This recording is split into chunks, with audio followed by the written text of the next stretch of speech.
नमस्कार, रामराम महाराष्ट्र न्यूज मध्ये आपले स्वागत आहे। नीट परीक्षा पेपर फुटी प्रकरणातील दोषींवर कठोर कार्यवाही करण्यात यावी यासाठी विद्यार्थी, पालक व विविध सामाजिक संघटनांच्या वतीने आलापल्ली बंद आंदोलन। पाहुयात आमचे प्रतिनिधी सालय्या कंबलवार यांचा सविस्तर रिपोर्ट। नीट परीक्षा पेपर फुटी प्रकरणातील दोषींवर कठोर कार्यवाही करण्यात यावी तसेच या प्रकरणामुळे मानसिक वेदना सहन करत मृत्यू पावलेल्या विद्यार्थ्यांच्या कुटुंबियांना न्याय मिळावा आणि नैतिक जबाबदारी स्वीकारून केंद्रीय मंत्री धर्मेंद्र प्रधान यांनी राजीनामा द्यावा या मागण्यांसाठी दिल्ली येथील जंतर मंतर मैदानावर सोनम वांगचुक यांनी सुरू केलेल्या आमरण उपोषणाला पाठिंबा देण्यासाठी गेलेल्या विद्यार्थ्यांवर झालेल्या कथित लाठीचार्ज व मारहाणीचा निषेध करण्यात आला।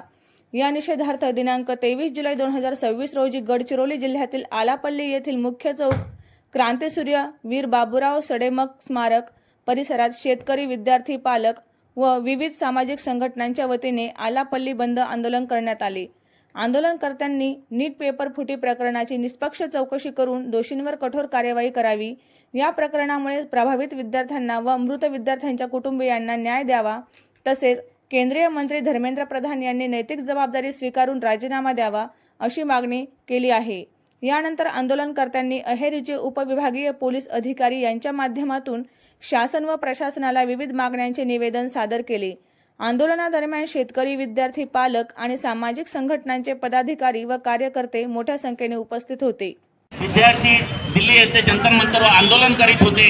30 दिवस ते आंदोलन केल्यानंतरही केंद्र शासनाचा कोणताच मंत्री तिथं उपस्थित झाला नाही, तरी तेथील विद्यार्थ्यांनी मग संसदेवर आपला मोर्चा उडवला आणि 30 तारखेला ते संसदेवर मोर्चा काढणार होते। तेव्हा पुष्कळचे विद्यार्थी तिथं जमले असताना केंद्र शासनाकडून त्या विद्यार्थ्यावर लाठीचार्ज करण्यात आला।